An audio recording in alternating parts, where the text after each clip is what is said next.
Šiandieną gaminsime jūros dumblių ir džiovintų pomidorų čipsiukų salotas.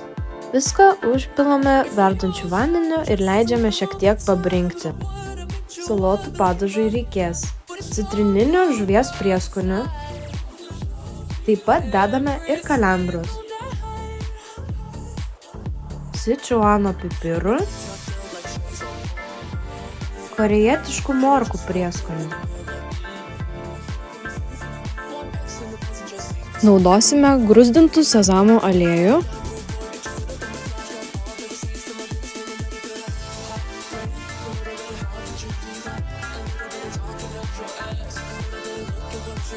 visą masę pagardinsim figų džemu, įspaudžiame citrinos, viską gerai išmaišome.